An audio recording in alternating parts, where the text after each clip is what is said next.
Apparent dip. तो competitive exam में जो है क्वेश्चन इसी से एक्सपेक्ट कर सकते हो, अपरेंट डिप। तो अपरेंट डिप की dip in any other plane, any plane other than magnetic meridian. Angle of dip जो अपरेंट डिप होता है कि एक्चुअल डिप या ट्रू डिप जो है उसके लिए हमें मैग्नेटिक मेरिडियन में होना है। अपरेंट डिप क्या है? अपरेंट डिप है एंगल या dip angle, dip angle in any plane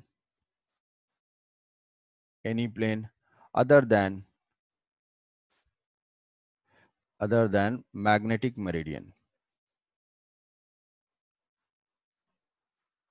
magnetic meridian के अलावा अगर हम किसी भी प्लेन में होंगे तो जो एंगल फॉर्म होगा that is called apparent dip. तो मैग्नेटिक मेरिडियन किसी भी पॉइंट पे, जैसे हम कोई भी एक पॉइंट कंसीडर करते हैं और ये पॉइंट है, इस पॉइंट पे मैग्नेटिक मेरिडियन हम डिसाइड कर सकते हैं। अर्थ के किसी भी सरफेस पे हैं तो अर्थ का सरफेस है, ये मान लो अर्थ है, अर्थ का सरफेस किसी भी सरफेस के किसी पॉइंट पे अगर है, ये मैग्नेटिक नॉर्थ है, मान लिया ये मैग्नेटिक नॉर्थ है, एक ये पॉइंट है।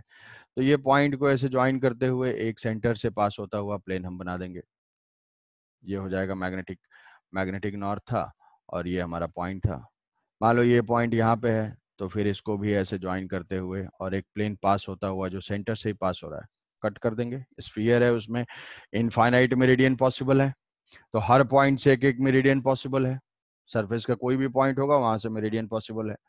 तो वो जो प्लेन होगा वो हो जाएगा मैग्नेटिक मेरिडियन, और मैग्नेटिक मेरिडियन में ही अर्थ की मैग्नेटिक फील्ड होती है।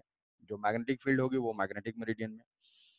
तो अगर मान लो कि ये प्लेन है एक जिसमें कि जो कि मैग्नेटिक मेरिडियन है, मैग्नेटिक मेरिडियन है, ये हमारा पॉइंट है, और इस पॉइंट पे अगर हम कंपास नीडल प्लेस करते हैं, इस पॉइंट पे अगर कंपास नीडल प्लेस करेंगे, कंपास नीडल के लिए बताया कि कंपास नीडल जो है वो हॉरिजॉन्टल प्लेन में ही केवल वाइब्रेट कर सकता है, हॉरिजॉन्टल प्लेन में ही रोटेट कर सकता है, और डिप सर्किल वो केवल वर्टिकल प्लेन में रोटेट कर सकता है। थर्ड है बार मैग्नेट, बार मैग्नेट जिसको सस्पेंड करेंगे तो वो किसी भी प्लेन में रोटेट कर सकता है।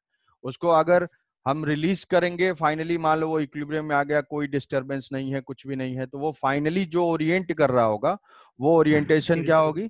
वो मैग्नेटिक फील्ड के डायरेक्शन में होगा, रिजल्टेंट मैग्नेटिक फील्ड के डायरेक्शन में। तो हॉरिजॉन्टल प्लेन, वर्टिकल प्लेन और एनी डायरेक्शन, एनी प्लेन। तो वो हम तीन तरीके से आइडेंटिफाई कर सकते हैं, कंपास निडल के हेल्प से, डिप सर्किल के हेल्प से, या फिर बार मैग्नेट को फ्रीली मिड पॉइंट पे बिल्कुल सस्पेंड करके, फ्रीली कोई भी रेस्ट्रिक्शन ना हो, तो वो जो डायरेक्शन में टिल्ट करेगा वो डायरेक्शन क्या हो जाएगी? रिजल्टेंट मैग्नेटिक फील्ड की। तो मान लो कंपास निडल हमने इस प्लेस पे रखा तो वो जो है इधर पॉइंट आउट कर रहा है, इधर पॉइंट आउट कर रहा है, मतलब ये नॉर्थ है। इसको हम ज्वाइन कर देंगे इस लाइन को, और इधर जो है एक प्लेन हम इससे बनाएंगे। इससे लाइन से तो इन्फाइनाइट प्लेन है, बट मान लो ये मैग्नेटिक प्लेन है, हमने ऐसा कंस्ट्रक्ट किया कि ये लाइन, ये पॉइंट, सेंटर सब कुछ एक ही प्लेन में हो। तो ये हमारा मैग्नेटिक मेरिडियन है, मैग्नेटिक नॉर्थ है, ये मैग्नेटिक प्लेन है। मान लो ये हो गया ABCD। अब इससे हम किसी और प्लेन में अगर जाते हैं, इस पॉइंट से, इस पॉइंट से हम किसी और प्लेन में अगर लोकेटेड होते हैं, कोई भी और प्लेन जनरल, तो मान लो ये हम किसी अदर प्लेन में हैं और वो प्लेन जो है वो अल्फा एंगल सबटेंड कर रहा है, तो ये प्लेन हो जाएगा दूसरा। उसी पॉइंट से हमें बनाना है, उसी पॉइंट से। तो ये एंगल दूसरे प्लेन का एंगल हो जाएगा, ये मान लिया ये है EFGH, EF, और ये C है, ये अल्फा डिग्री पे है, अल्फा पे है। तो अब इसमें हमें डिप फाइंड करना है कि अगर दूसरे प्लेन में हम चले गए, पहले जो है फर्स्ट जो है वो लोकेटेड था ऐसे, ये जो डिप सर्किल है, मान लो डिप सर्किल लोकेटेड है इस प्लेन में, तो यहाँ पे जो भी डिप मिली इस तरीके से हमें डिप मिल गई। अब इस डिप सर्किल को हम थोड़ा सा रोटेट कर देंगे, अगर किसी और प्लेन में जाएंगे तो वहां पे डिप कितना होगा ये फाइंड करना है। तो रिजल्टेंट मैग्नेटिक फील्ड है इस मैग्नेटिक मेरिडियन में, ये हमारा मैग्नेटिक मेरिडियन,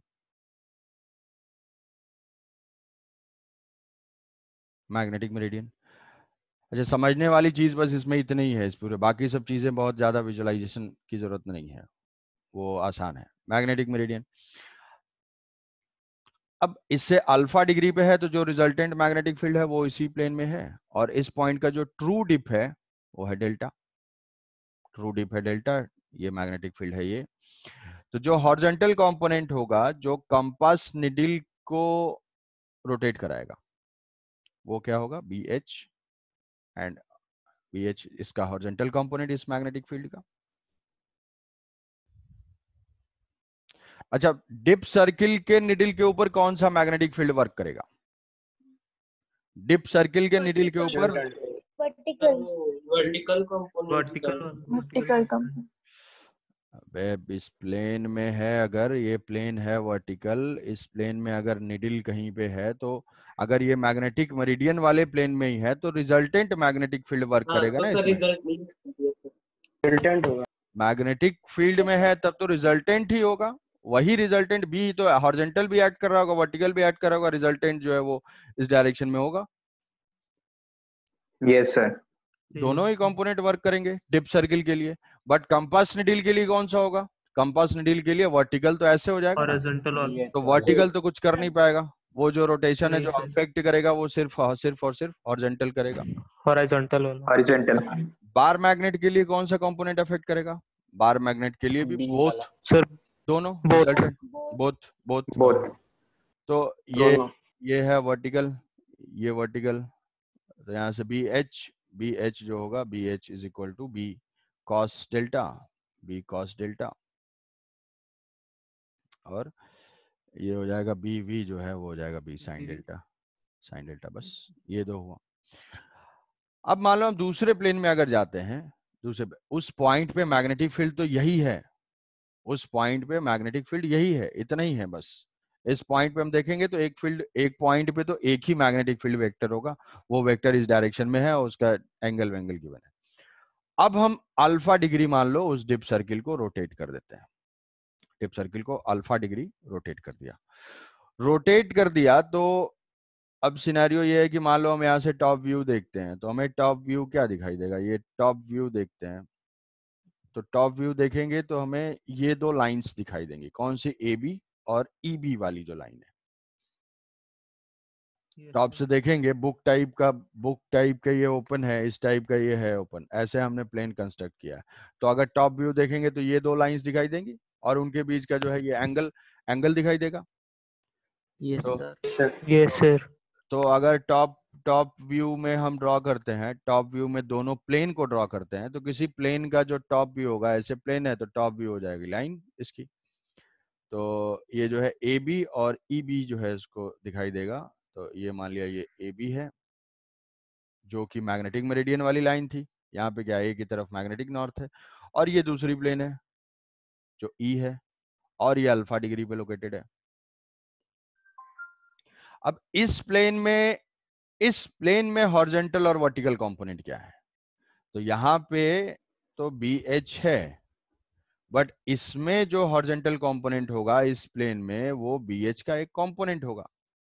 वर्टिकल किस डायरेक्शन में है, वर्टिकल डाउनवर्ड डायरेक्शन में है, क्रॉस है, ये है बी वी। इनटू और यहाँ पे क्या है, इसके अलोंग एक कंपोनेंट होगा, वेक्टर का कंपोनेंट हो जाएगा B H cos alpha, B H cos alpha. Yes sir. तो अब उस प्लेन को अगर देखते हैं तो उस प्लेन में जो E B F C plane है, दूसरा वाला प्लेन जो कि अल्फा डिग्री पे लोकेटेड है, ई बी एफ सी जो प्लेन है इसमें वर्टिकल कंपोनेंट तो सेम का सेम है, ठीक है, ये है बी साइन डेल्टा, और इधर जो है वो बी डैश एच है, मतलब वो है B H cos cos alpha, और ये है original magnetic field B sine alpha cos alpha cos delta, ये है। अब जो यहाँ पे जो जो निडिल आएगी इस प्लेन में वो निडिल इन दोनों फील्ड को एक्सपीरियंस करेगी, ये दोनों फील्ड होंगे तो रिजल्टेंट एंगल वो किधर ओरिएंट होगा, रिजल्टेंट फील्ड के डायरेक्शन में। तो रिजल्टेंट फील्ड में ये हो गया डेल्टा डैश, और यहाँ से हम लिख सकते हैं tan delta dash is equal to B sine delta divided by B cos alpha cos delta, B cancel out हो जाएगा, तो tan delta dash is equal to tan delta by cos alpha. तो ये हो जाएगा अपरेंट डिप और true dip में relation. इसको याद रखो तो ठीक है, नहीं तो थोड़ा सा सोच के ला सकते हो। Tan delta dash is equal to tan delta plus divided by cos alpha, ये हुआ। आई बात समझ में? Where delta dash is the apparent dip, ये क्या है? ये है apparent dip.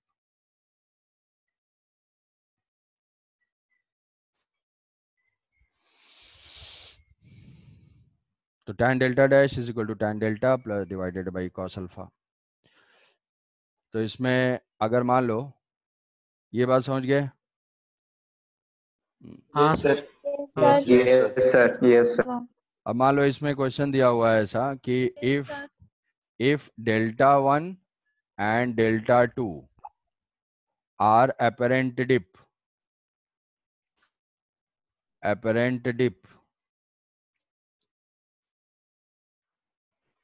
delta 1 and delta 2 are apparent dip in two mutually perpendicular plane, in two mutually perpendicular plane, two mutually perpendicular plane, then find the true dip at that plane, at that place, then find true dip at that place, उस place पे true dip की value क्या होगी? अगर delta 1 delta 2 जो है दो dip angle है म्यूचुअली परपेंडिकुलर, किसी भी दो म्यूचुअली परपेंडिकुलर प्लेन में, किसी भी दो म्यूचुअली परपेंडिकुलर, मतलब एक प्लेन ऐसा कुछ होगा, ऐसा कुछ होगा मैग्नेटिक मेरिडियन का होगा, इस मैग्नेटिक मेरिडियन से मान लिया एक प्लेन है हमारा अल्फा पे, एक प्लेन है अल्फा पे, सर तो अल्फा 45 ले जाएंगे।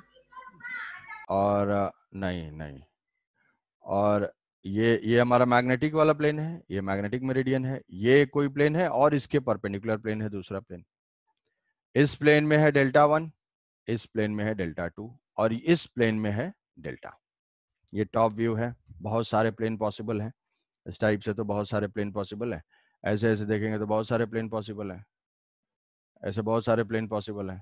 तो हर प्लेन में किसी भी दो म्यूचुअली परपेंडिकुलर प्लेन का डिप जो है वो डेल्टा 1 एंड डेल्टा 2 गिवन है। तो एक का एंगल अगर अल्फा है और दोनों म्यूचुअली परपेंडिकुलर हैं तो ये एंगल क्या हो जाएगा? 90 माइनस अल्फा होगा। ये दोनों प्लेन परपेंडिकुलर हैं तो एक का एंगल अगर मान लिया कि अल्फा है तो दूसरे का एंगल वहां से हो जाएगा 90 माइनस अल्फा। एंगल देखना हमें, एक्यूट एंगल। तो टैन, ये जो रिलेशन है यही रिलेशन यूज करना है, tan delta 1 is equal to tan delta divided by cos alpha. पहला ये हो गया, अल्फा वाले में मान लिया कि डेल्टा 1 है। सेकेंड में है tan delta 2 is equal to tan delta, where delta is the true dip, cos 90 minus alpha, cos 90 minus alpha, ये हुआ 2, तो ये हो जाएगा sine alpha. Tan delta 2 is equal to tan delta divided by sine alpha, sine alpha. तो delta 1 delta 2 given है, delta 1 delta 2 और delta में रिलेशन फाइंड करना है, मतलब अल्फा को एलिमिनेट करना है। और कभी भी साइन अल्फा और कॉस अल्फा आते हैं तो एलिमिनेट करने के लिए स्क्वायर करके ऐड कर देते हैं, तो इसको जो है स्क्वायर करके ऐड कर देंगे, यहाँ से फाइंड कर लेंगे कि भाई कॉस अल्फा हो गया, cos alpha is equal to tan delta divided by tan delta 1, tan delta 1 and sine alpha is equal to tan delta divided by tan delta 2, square करके ऐड करेंगे तो ये हो जाएगा cos square alpha plus sine square alpha is equal to 1, तो यहाँ से हो जाएगा tan square alpha divided by tan square delta 1 plus tan square delta divided by tan square delta 2 is equal to 1। तो यहाँ से टैन स्क्वायर अल्फा को common ले लेंगे, टैन स्क्वायर अल्फा को कॉमन ले लेंगे तो ये इक्वेशन रिड्यूस हो जाएगा, 1 बाई टैन स्क्वायर अल्फा हो जाएगा अल्फा कहाँ से आ गई? सर डेल्टा है ना, tan delta square delta alpha delta delta delta हाँ सर डेल्टा डेल्टा डेल्टा हाँ सर। ये डेल्टा डेल्टा डेल्टा स्क्वायर कर देंगे तो ये 1/tan² डेल्टा और ये 1/tan² डेल्टा 1 tan² डेल्टा 2, तो उसको लिख सकते हैं cot square delta 1 plus cot square delta 2 is equal to cot square delta. हाँ सर। तो ये जो रिलेशन है वो याद रखना है। दो प्लेन में अगर गिवन है तो कि दिया हुआ है एक प्लेन में डेल्टा जो है 30 डिग्री है, एक में 45 डिग्री है, फाइंड द ट्रू डिप, तो डायरेक्टली ये इक्वेशन याद रहेगा, तो ट्रू डिप फाइंड कर लोगे। या फिर ट्रू डिप अपरेंट डिप दिया हुआ है तो tan delta dash is equal to tan alpha tan delta divided by cos alpha, where alpha is the angle with the magnetic meridian. ठीक है, सर इसमें ट्रू डिप तो नहीं निकला, खाली रिलेशन निकला है। ट्रू डिप ये है ना, हाँ तो ट्रू डिप अब डेल्टा तो फाइंड कर लेंगे ना, अगर डेल्टा 1 डेल्टा 2 गिवन है तो यहाँ से। हाँ हाँ वैसे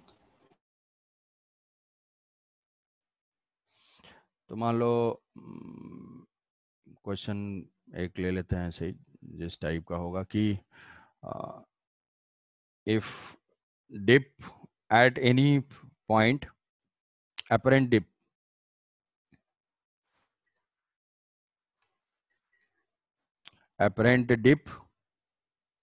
इन, देखते हैं कुछ ठीक ठाक वैल्यू आएगी या फिर ऐसी। apparent dip in a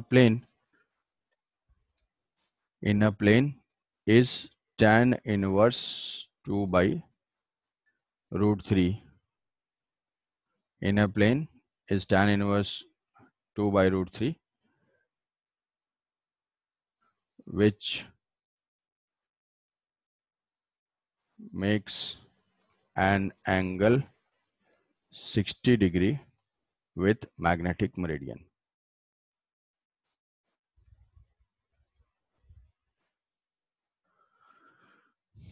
Apparent dip in a plane is tan inverse 2 by root 3 which makes an angle 60 degree with magnetic meridian. Then find the true dip. Find true dip.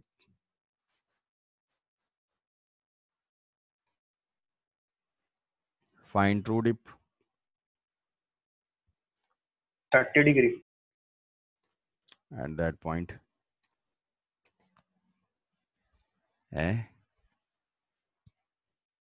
30 degree 30 degree.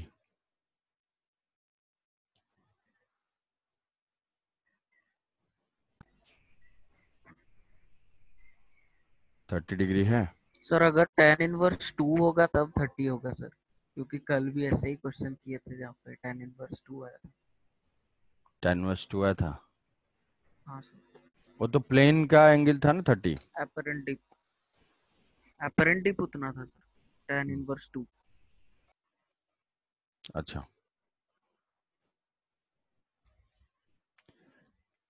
Delta dash given है, ऐसा नहीं आ रहा है भाई कुछ। tan delta dash is equal to tan inverse of 2 by root 3, ये है। So tan delta dash is equal to 2 by root 3, it is equal to tan delta by cos alpha. Cos alpha is the angle between the magnetic meridian and plane, तो alpha की value 60 degree है, तो ये हो जाएगा 2 by root 3 is equal to tan delta divided by cos alpha cos 60 आ जाएगा। Yes sir आ रहा है। 2 बाई रूट 3 हाँ sir is equal to 2 tan delta, 2 tan delta, ये कैंसिल आउट हो जाएगा, तो delta is equal to 30 degree, true dip is equal to 30 degree.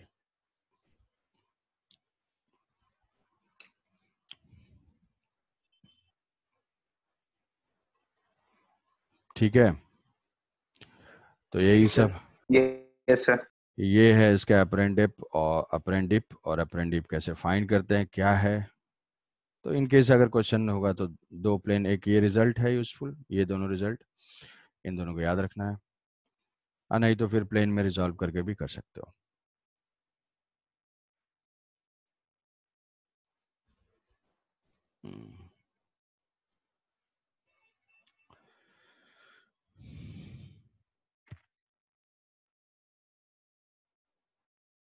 तो ये हो गया हमारा अर्थ मैग्नेटिज्म। अर्थ मैग्नेटिज्म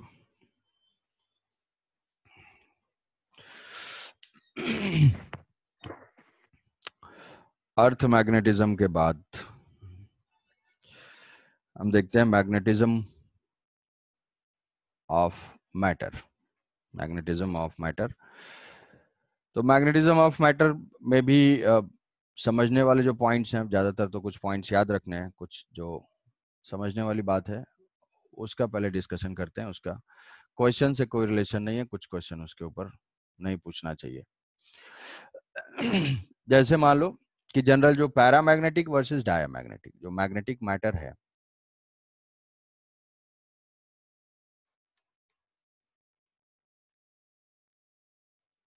मैग्नेटिक मटेरियल्स है।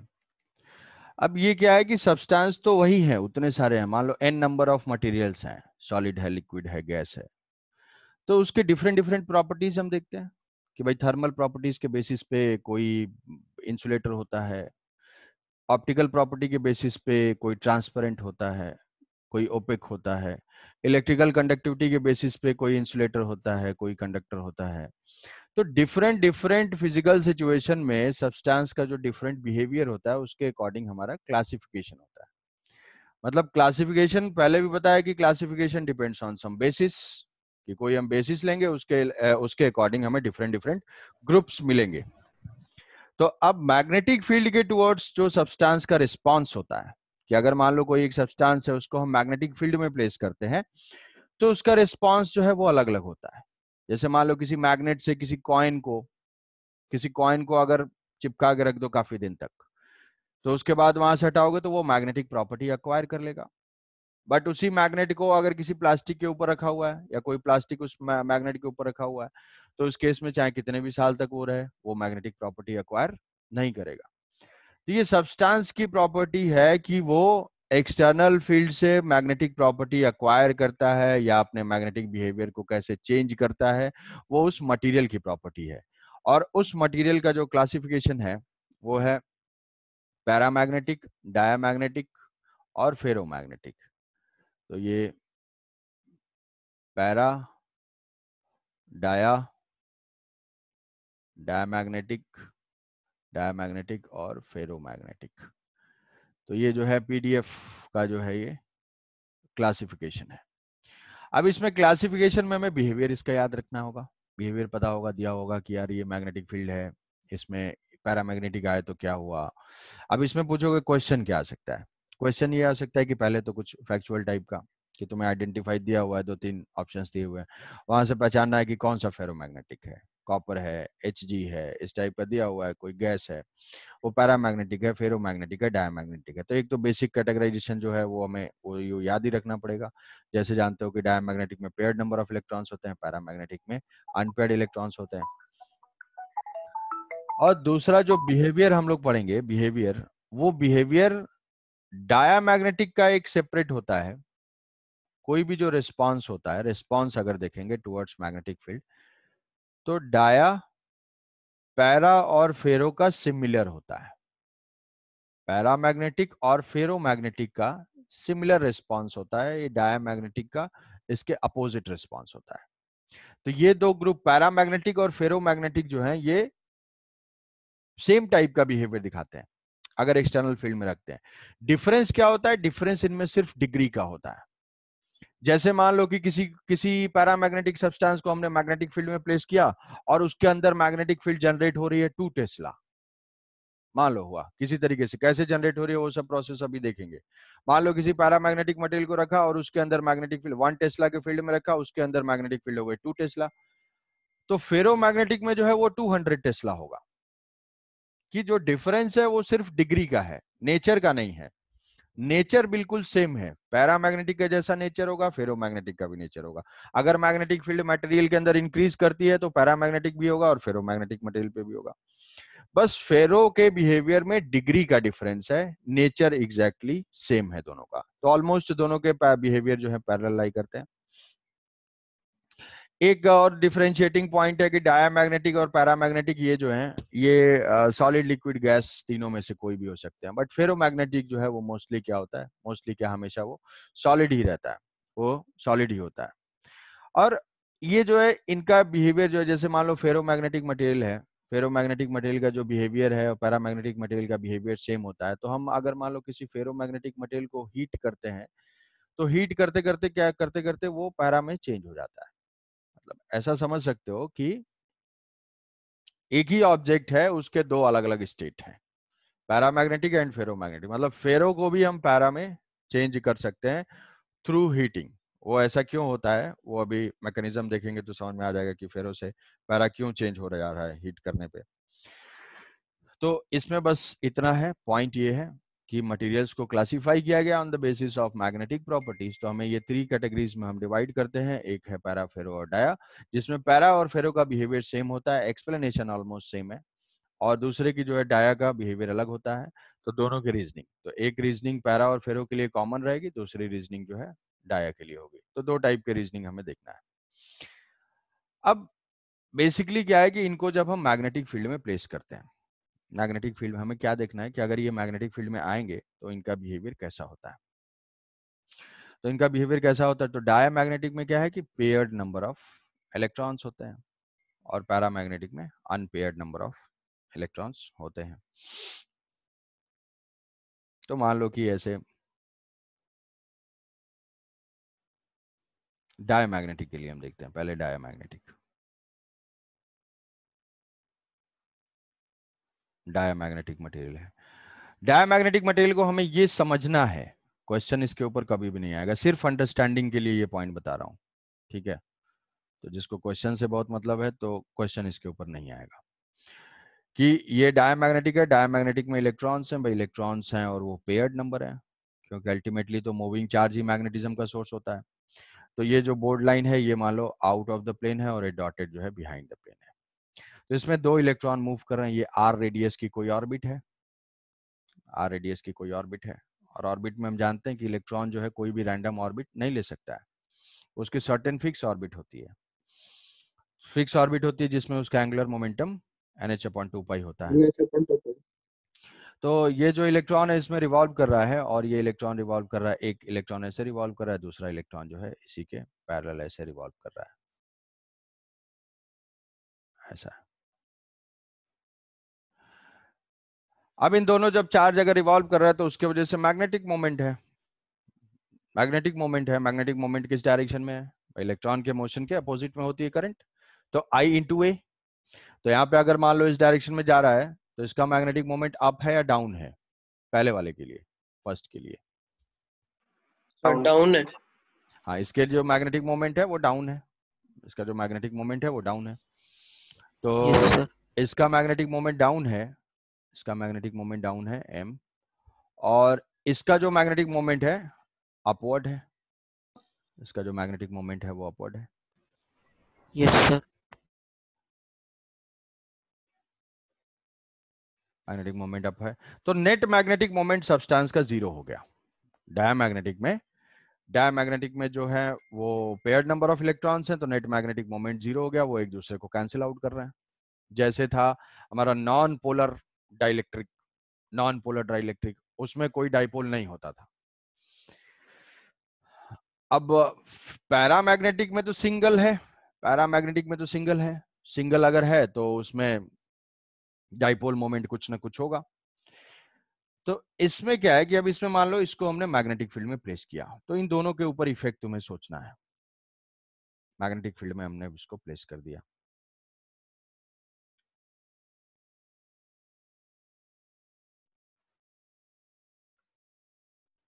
एक एक्सटर्नल मैग्नेटिक फील्ड है उसमें ये मटेरियल ले जाके रख दिया। तो इसको बोल देते हैं, ये जो ऊपर वाला इलेक्ट्रॉन है इसको, इलेक्ट्रॉन को बोल देते हैं कि ये है 1 और ये है 2, ये है 2, दोनों के same rate, external magnetic, external magnetic field, external magnetic field. तो अब अगर इसमें देखोगे, मान लो हम इसका टॉप व्यू देखते हैं 1 का, 1 का जो है टॉप व्यू देखते हैं, 1 का रोटेशन किस सेंस में होगा, ये 1 है और यहाँ पे जो है 2 भी है, दोनों को एक साथ देखेंगे 1 और 2 है, तो 1 का जो रोटेशन है इस सेंस में है, मतलब हम अगर टॉप से देख रहे हैं इसको, टॉप से देख रहे हैं, तो हमारे लिए किस सेंस में रोटेट कर रहा है? एंटी क्लॉकवाइज में है।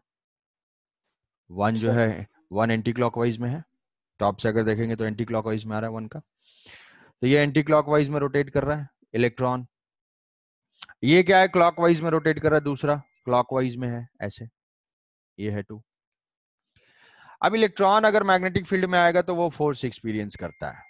वो फोर्स किस डायरेक्शन में होगा? पहले के ऊपर बताओ, इनवर्ड और आउटवर्ड? Inward sir. इनवर्ड होगा सर, कि ये जो मैग्नेटिक फील्ड है, मैग्नेटिक फील्ड किधर है? टुवर्ड्स ऑब्जर्वर ही है, मतलब मैग्नेटिक फील्ड तो यहाँ पे डॉट है, यहाँ पे भी मैग्नेटिक फील्ड डॉट है, तो V क्रॉस बी से आउटवर्ड आ रहा है, इलेक्ट्रॉन है तो इसके लिए इनवर्ड हो जाएगा। तो इसके लिए जो फोर्स होगा yes sir. V cross B देखेंगे तो आउटवर्ड, बट नेगेटिव चार्ज होने की वजह से हमें डायरेक्शन रिवर्स करना पड़ेगा, तो ये टुवर्ड सेंटर FB, और यहाँ पे अवे फ्रॉम सेंटर हो जाएगा, चेक कर लो, अवे फ्रॉम सेंटर, तो ये हो हाँ गया sir, outward. Away from centre, outward, radially outward FB। तो जो पहले रिवॉल्व कर रहा था वो इलेक्ट्रिकल फोर्स उसको प्रोवाइड करता है। जब इलेक्ट्रॉन रिवॉल्व करता है तो उसको जो सेंट्रीपिटल फोर्स चाहिए, इलेक्ट्रॉन कैसे रिवॉल्व करता है? कांस्टेंट स्पीड से, कांस्टेंट स्पीड से। जब कांस्टेंट स्पीड से रिवॉल्व करता है Yes, तो sir. उसको सेंट्रीपिटल एक्सेलरेशन चाहिए, और वो प्रोवाइड करता है electrical force of attraction between nucleus and electron. तो वो सेंट्रीपिटल फोर्स जो था Fe था, अभी सेंट्रीपिटल फोर्स जो Fe था is equal to mv²/r। Yes sir. अच्छा, मैग्नेटिक मोमेंट क्या होगा? मैग्नेटिक मोमेंट, अगर मान लो हम इसका मैग्नेटिक मोमेंट फाइंड करें तो I into A, magnetic moment अगर इलेक्ट्रॉन का फाइंड करें तो I इंटू आइए। ए, हाँ I sir. Is equal to Q into F, तो yes sir. Q E into F, F is equal to ω/2π, ये हो गया I इस चार्ज के करस्पॉन्डिंग। किसी भी एक इलेक्ट्रॉन का जो m है, m की वैल्यू क्या है? E into F, F frequency ω/2π into area, area हो जाएगा इसका πr², ये कैंसिल आउट हो जाएगा। ω/r is equal to velocity, तो जो मैग्नेटिक मोमेंट है वो हो जाएगा EV/r/2, ठीक है।